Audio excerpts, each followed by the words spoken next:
Good evening, everyone. We're going to start the meeting. Thank you so much for joining us.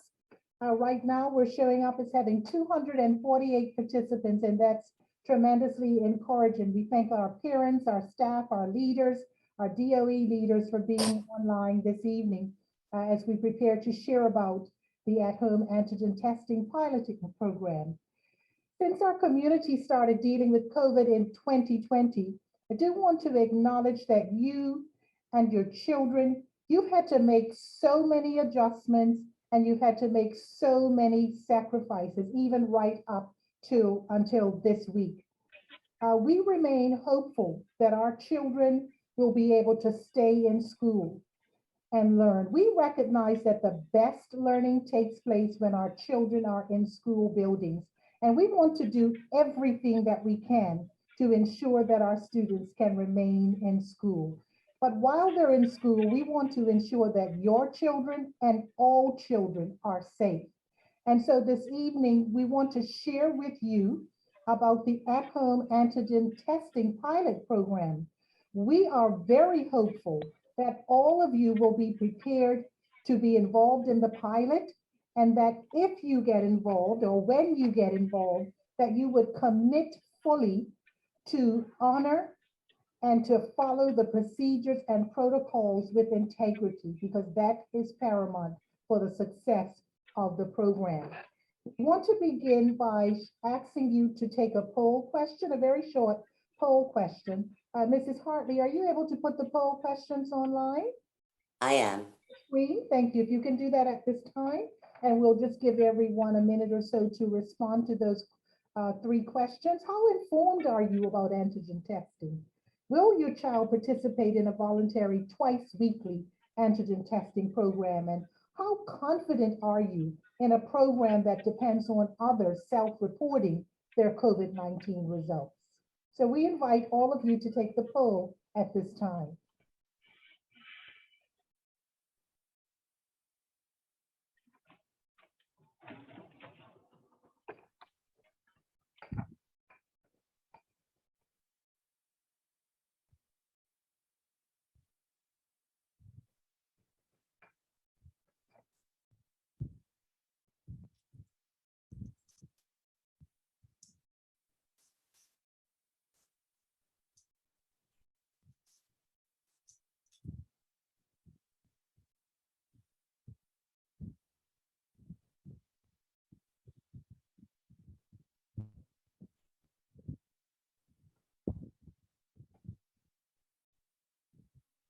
Mrs. Hartley, how are our numbers looking for the poll?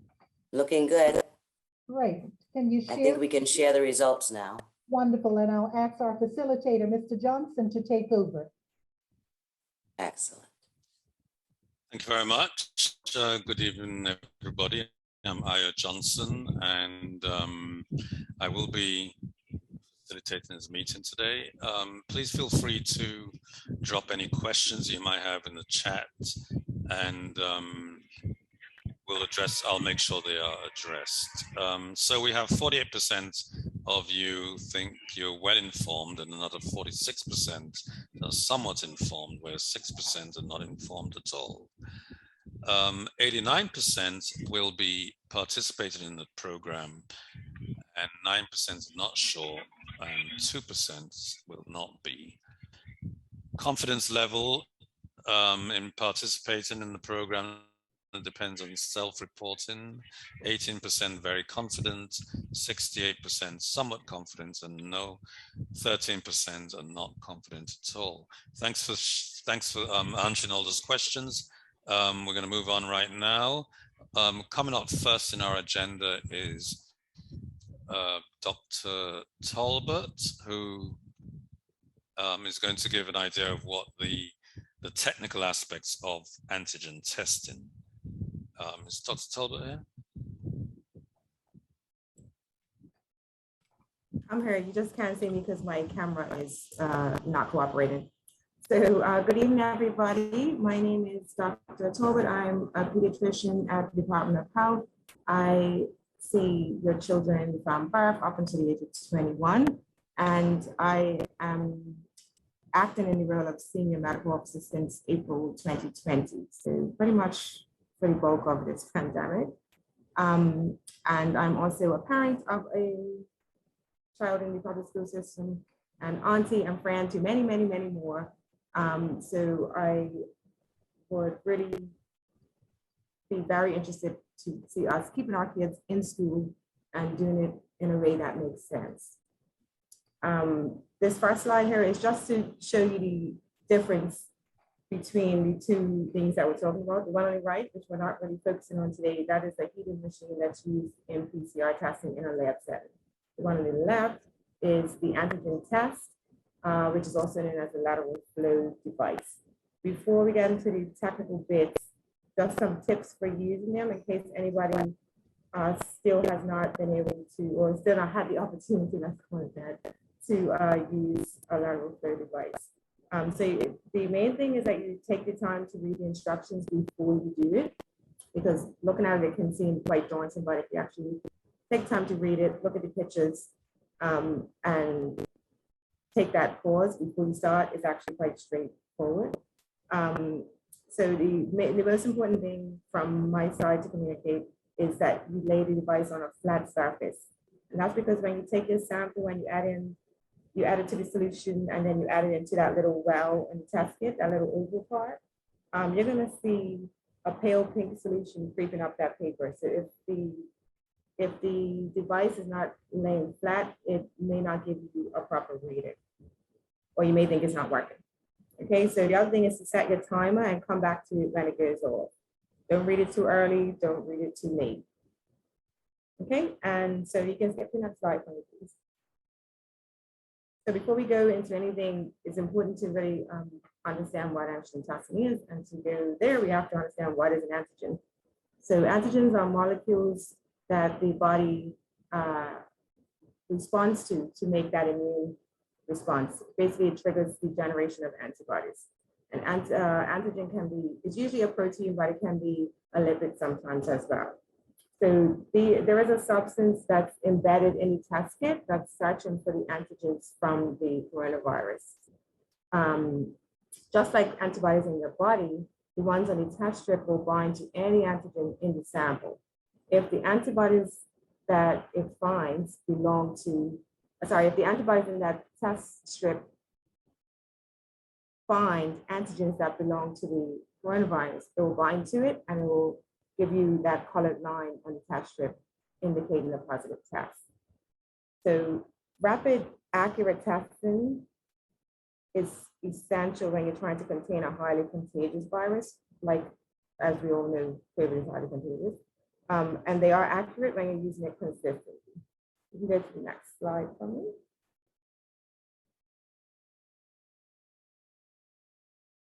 So this is going to just give you a brief overview of the difference between antigen and PCR. As we all have learned very recently, and in the hardest way possible, antigen testing is faster. Usually you'll get a result within 15 to 30 minutes. PCR testing, the results take time. In the best case scenario, hours, worst case scenario, several days. They're both able to detect positive cases quite well. Antigen testing, usually 80 to 90%, and then PCR testing is approaching 100%. So the real benefit here is that the antigen tests are super easy to use. They require no specialized training, and they're easy to interpret so long as you know what you're looking for, which is that second line. And then your PCR testing can only be performed by medical professionals and lab technicians in the context of a suitable lab. The antigen testing is much less expensive than PCR testing. And then the huge benefit for us as parents is the convenience. Antigen testing can be done at home, anywhere you have a kit and a person to be tested, whereas the PCR testing requires a lot of resources, a lot of planning, adjusting the schedules, queuing up in lines, and then that's just to get the sample, and then it has to be transported, processed, and those results still have to get reported back to you. That last line there is just to hone in on the science of it. And the point I want to get across there is that the antigen test requires enough viral antigens to be present in the sample. So it relies on you being infectious and having a decent enough viral load.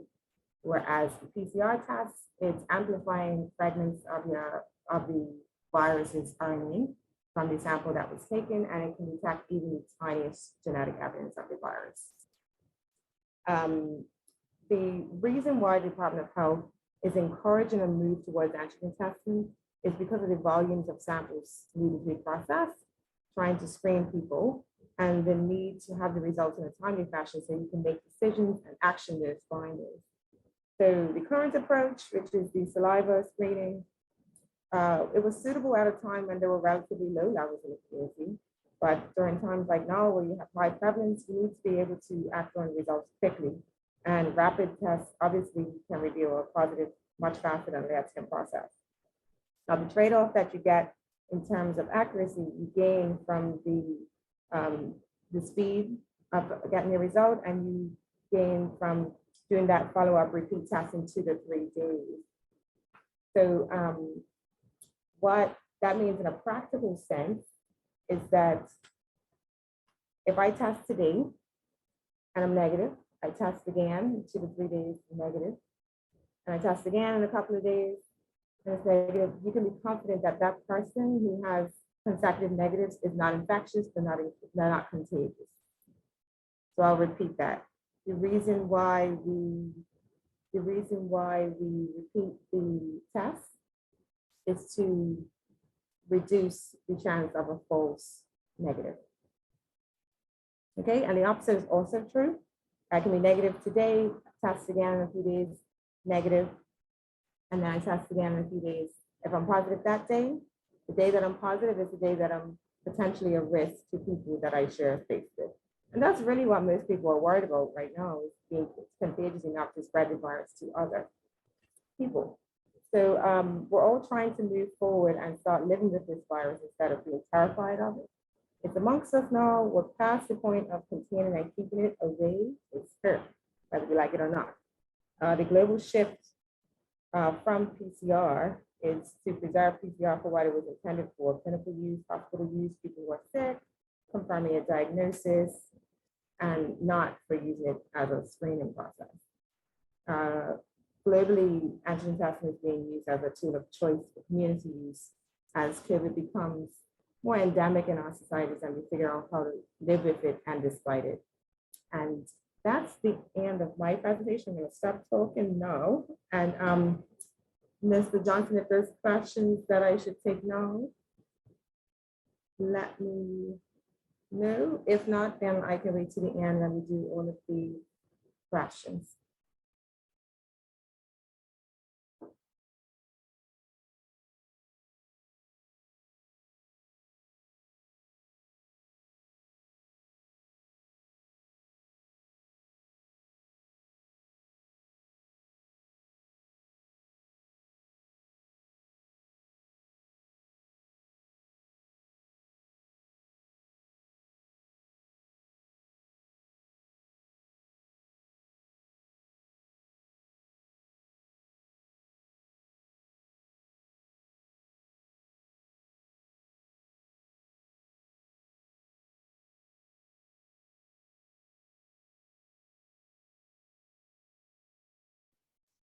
Mr. Johnson, I'm just doing an audio check to ensure you're okay.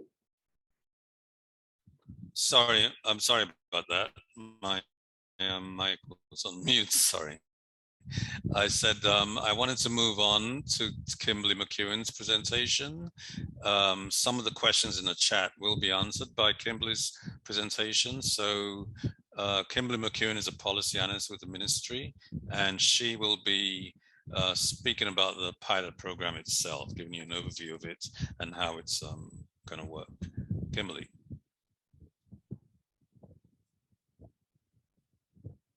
Good evening. Thank you very much. I'm so heartened by all of the parents and children that have showed up. I've tucked my two M2 and M3 kids away so they don't kind of mess me up for the presentation. Just want to say sort of I have a relatively sort of short presentation, picking up a little bit of what Dr. Talbot has shared, as well as what your school leaders have shared with you in the correspondence. So we're aware that health has advised us to move to at-home antigen testing as an alternative to saliva screening.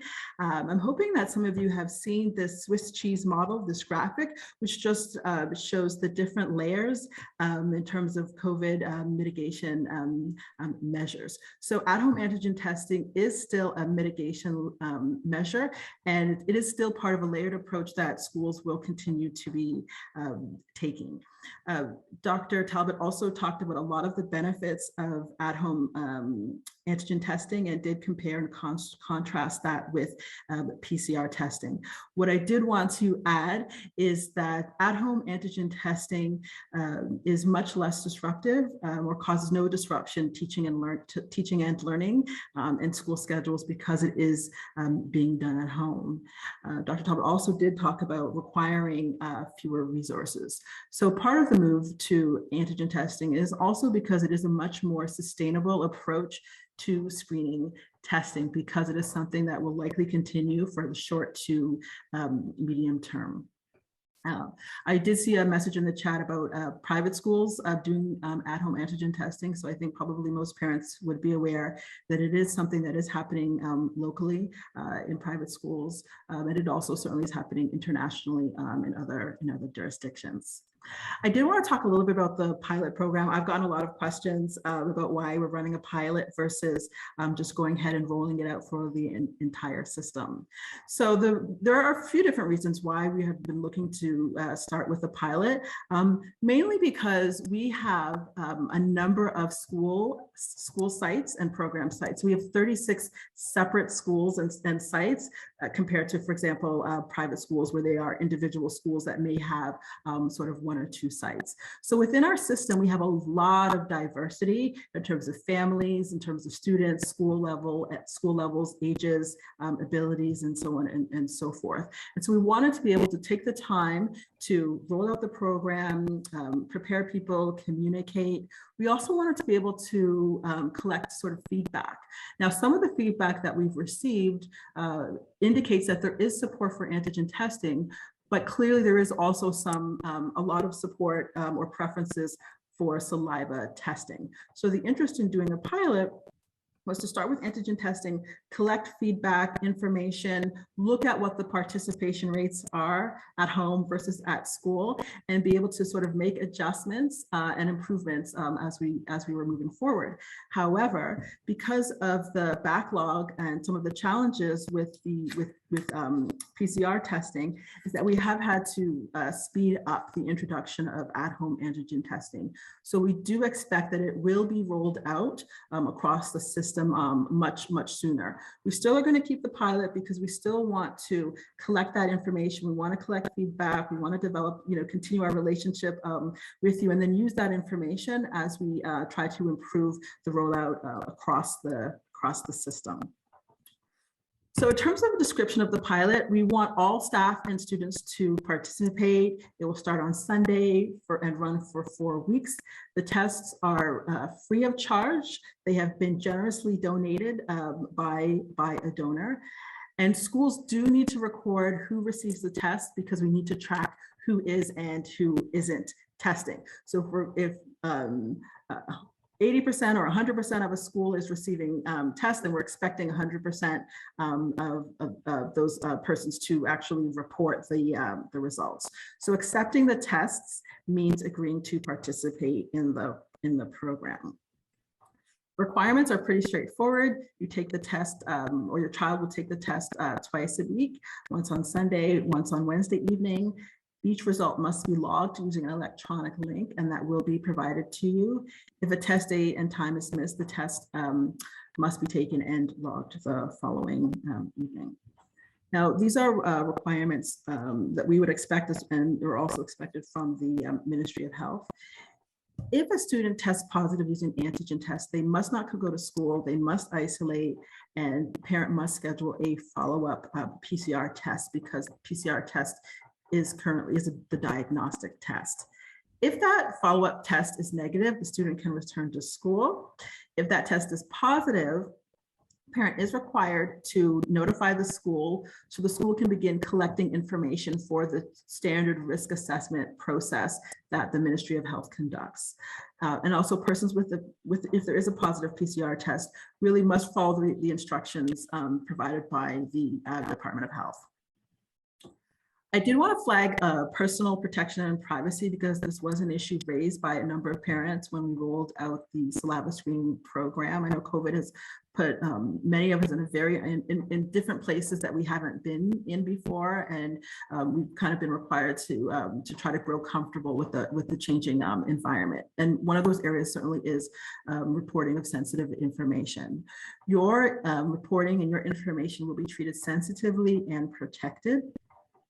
We have, the Department of Education has introduced a COVID-19 unit. COVID has put a lot of requirements on school administrators, and so we do want to provide some centralized support. And that's the reason why when you do report the results for your children, they will be managed centrally by the Department of Education through a very small COVID-19 unit.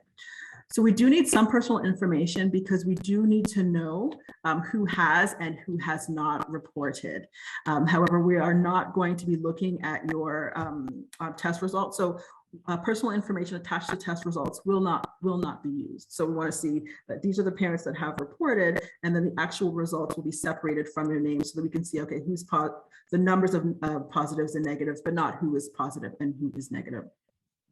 And currently what happens for the saliva screening program, even though that information is something that is collected by MDL and the Ministry of Health, the Ministry of Health does not report any positives to the Department of Education or to schools. That is a parent responsibility, and through the antigen testing, that same process would occur. So if there is a positive, that is a responsibility for parents to notify the school. So some of the information that we will be collecting, these are some examples. We want to know who is reporting, and that's important, one, so that we can follow up with parents. We also eventually want to, I've talked a lot about feedback. We'd like to do surveys, and we also want to basically do direct engagement, including focus groups. So there are maybe differences between people who do report and who don't report on time. So we need that kind of information. We also want to know, for example, the number and percentage of persons reporting results, of course, whether positive, negative, or if they're invalid.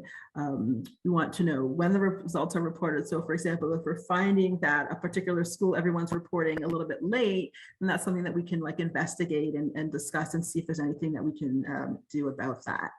We will be coming to you halftime, or the midway point, to collect information, as well as at the end of the pilot. The data will be analyzed. It will be reported to schools. School leaders will get data for their schools, excluding any individual results. And we will also report out aggregated data and not individual school data. The kind of data that we are collecting is going to be used to identify support needed for the program across the Bermuda public school system. And it will also help us to make any adjustments as needed. So now the other piece, I mentioned a COVID-19 unit. If there are any questions, even after this meeting or as you are conducting antigen testing for your child or your children, you can email the COVID-19 unit at moed.bm.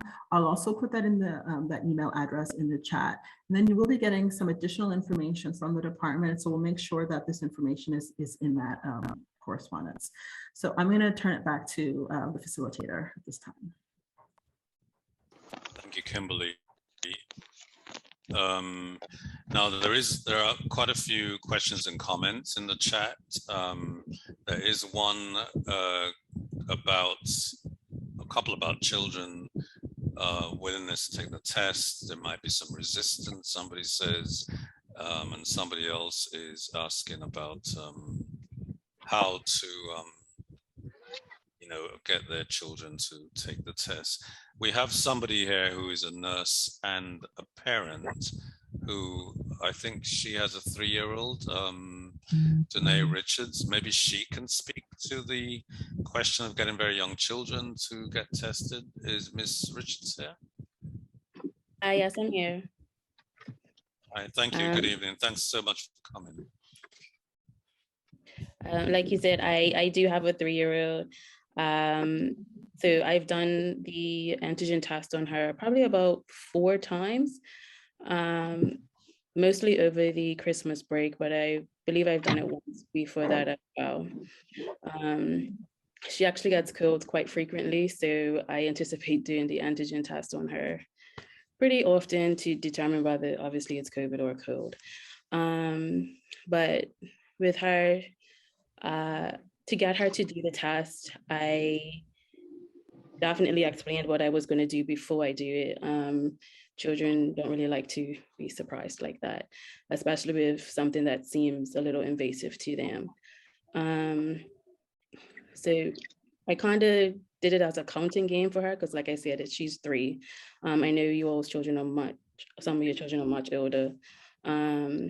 But she was able to count with me to 5 with doing it pretty quickly in her nose, but still counting to 5.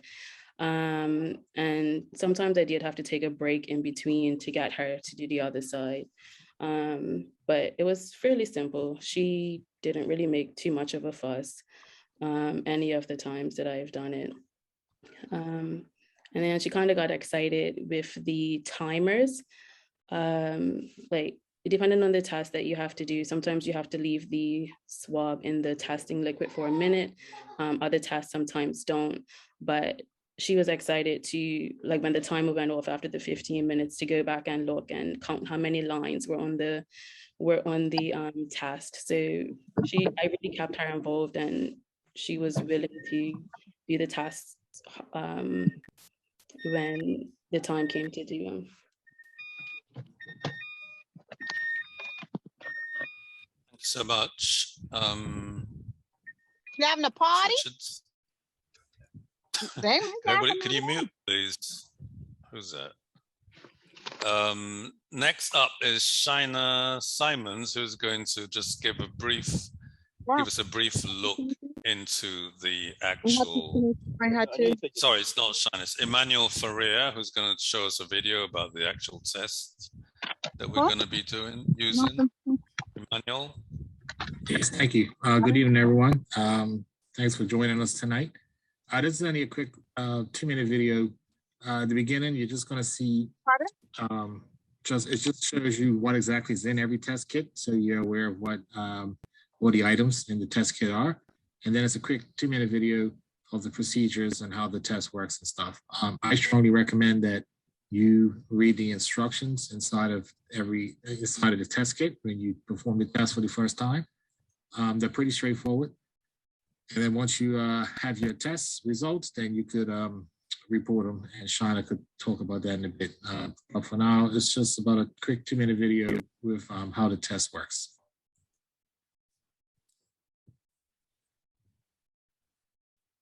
Also, there's supposed to be audio, but it's just a little bit of music, and it's on my computer is not working. So but you're not missing any verbal instructions.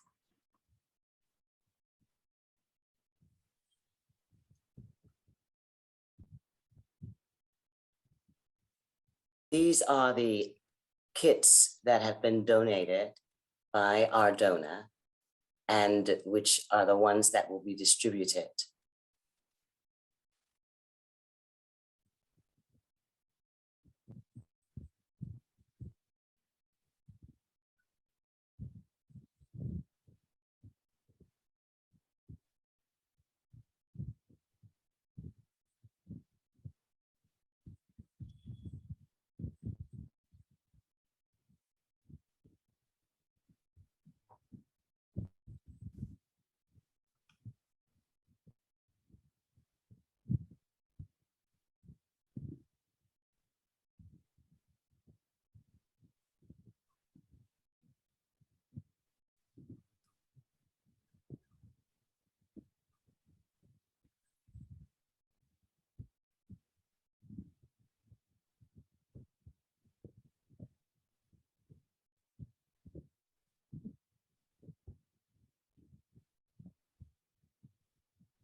So Manny, I'm going to turn it back to Manny.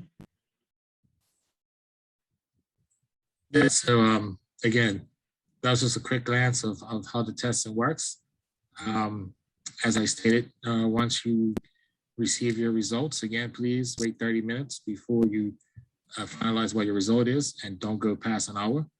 Once you receive your results, then you need to quickly, you need to go on to the reporting website or page, and I think Shina's here.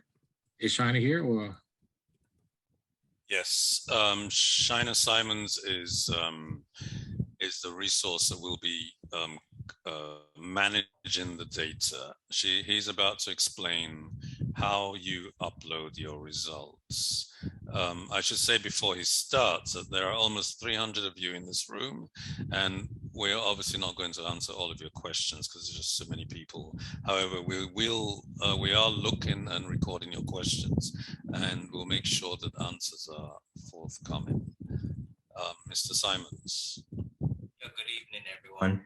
The upload is straightforward. As you can see, the link will be put on to parent portal. It'll be put into emails. It'll be on the school web page. So we're going to place it everywhere that we possibly can.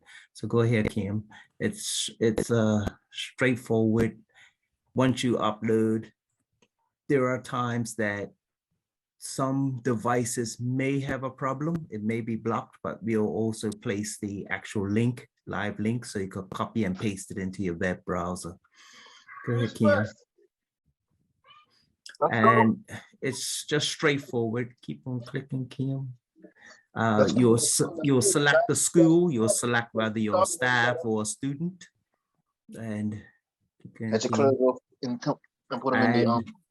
put in the child's name or your the staff member's name, the year, the grade level that they're in at the time. Go ahead. And sorry, sorry, Mr. Simons, everybody mute your mics, please, because there's a lot of interference coming in. Thank you, Mr. And then the date that you tested and the test result. Once you do that, you'll go down to the next page. It would just give you the same information that was told to you earlier, that if it's positive, that they shouldn't come to school that day. And that you... Smith, can you mute yourself, please? Reginald Smith. Yeah. Sure.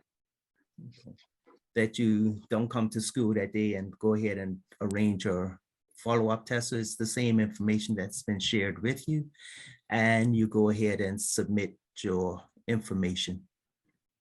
And for those of you that have multiple children, go ahead, Kim. If you have multiple children, then it allows you to go ahead and submit another form. So it's one form per child. And there may be some adjustments. As you can see, we just had the schools that were targeted for the pilot. But as Ms. McKeon said, it's probably going to be rolled out a little quicker. So you'll see some changes with the additional schools as they come on. So that's the form. Thank you very much. Now, Q&A. So we're going to have some, let's see if we can address some questions. How effective is this pilot going to be if there's not a 100% buy-in from the beginning? Does anybody want to take that? Ms. McKeon or Mrs. Richards? Do we need to have 100% of the people participating for it to be effective? I can take it, Mr. Johnson. It is a pilot, and we've had schools leaders volunteer. We are extremely optimistic and hopeful that you as parents and other parents will come on board. We want to learn from the pilot and to use the information that we have to improve the rollout for other schools. So do we need 100%? My response is we would like to get 100% of our parents involved in the pilot. The more parents we have, the more that we learn, and we can take that and use that to improve the rollout for the system. Somebody here is saying that while they are supportive of antigen testing, the timing seems ironic because studies indicate the antigen tests are not very effective at picking up the Omicron variant. Does anybody have any comment on that? Dr. Talbot, have you seen studies that say it's not effective in picking up Omicron? Yes, there has been some concerns that it's not as effective at picking up Omicron, but it picks up, there's not a big enough change in the gene to make it not useful, if I'm making myself clear. So it's not perfect. And that's why if you are having symptoms and you feel sick, you still must do, this is not the be all and end all. You still must, if you think you have COVID, you should still isolate yourself until you're certain that you're not contagious. So no, it's not perfect in a short sentence, but it does enough for what we're trying to do, which is keep children in school. We're not trying to diagnose COVID. We're trying to rule out as many as possible and keep schools open. So the best test is the test that you can get, right? And perfection really is the enemy of progress. If we're seeking perfection, we will get nowhere. There's also another question: is why is the public system so far behind the private school system, which have been doing these tests for several months now?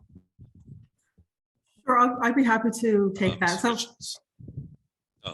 I was going to actually take that. So first of all, I would like to say that there is no private school system in Bermuda. We do have individual private schools that are independently run and make their sort of own decisions.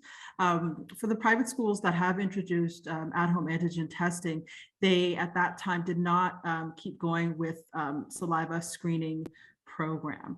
And so the Ministry of Education had kept on going with the saliva screening program. And so that is the reason why antigen testing was not rolled out, is because we were relying and using the saliva screening program. It was always planned to move towards antigen testing, hence the sort of interest in, in running a pilot, because we are looking at trying to have a much more sustainable approach.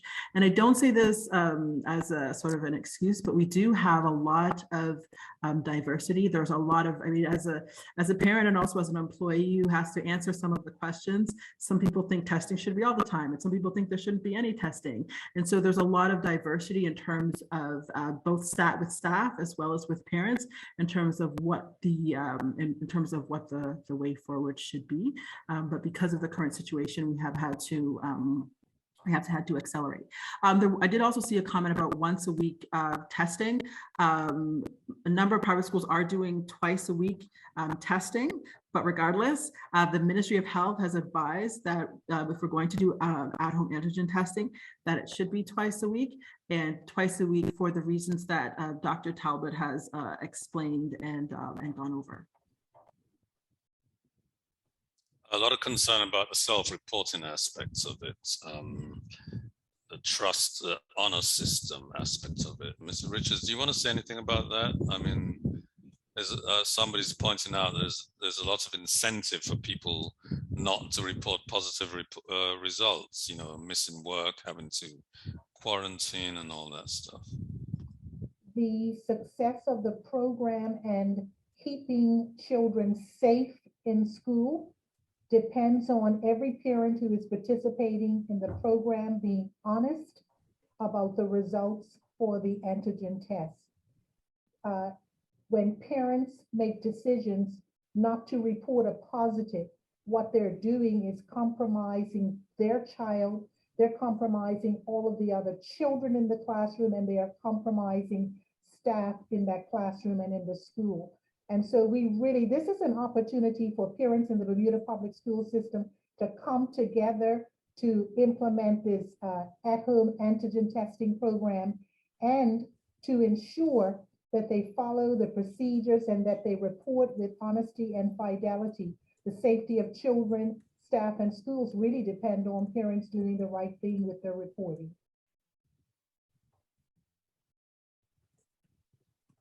Okay, so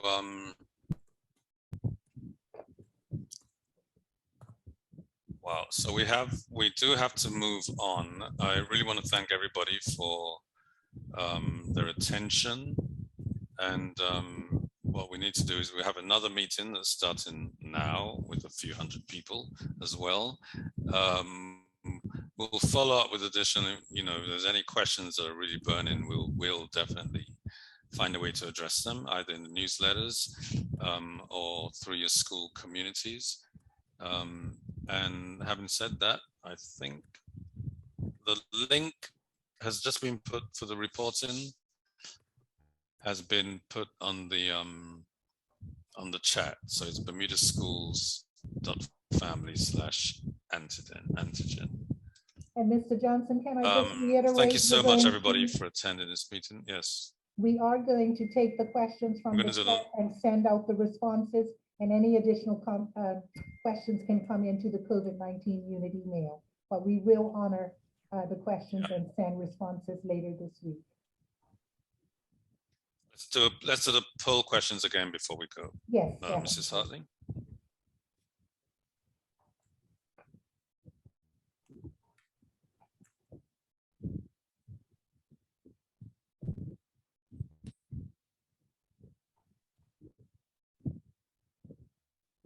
Mrs. Hartley, are you there?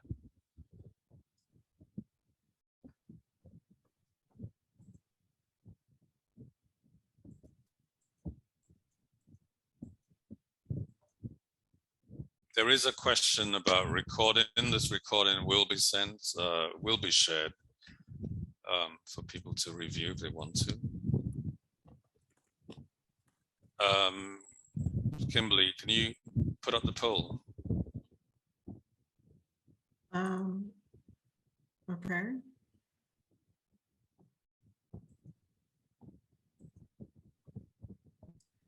So, sorry, I haven't done this before. It says I can share results, but then it's, if I relaunch, it's saying it's going to delete. No, you need to go to the second poll. It's two. So there's a second set of questions. Okay. All right, there we go. Thank you. So it's essentially the same questions to see whether you've heard anything that's actually shifted anybody's position in confidence level.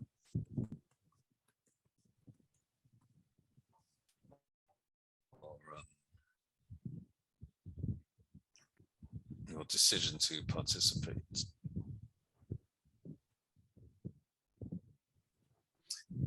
And while we're at it, we should address this question. It's come up several times already. Why not just test at school, as we do with saliva screening? Does anybody have an answer to that? Sure, I think it's something that we will absolutely be discussing. But while some parents would support it, a lot of parents would not support it. The other piece is that testing at school is disruptive to school schedules in terms of teaching and learning, and staff would have to then take on that responsibility. So it's something certainly I think we would consider more for older children, and over time we can have sort of those discussions. But I think for every parent that wants it to be done, there will be other parents who don't want that kind of testing done at school. He also talks about not disrupting the school day, right? Yes. Teaching and learning. Okay, can we share the results now? We definitely have to go.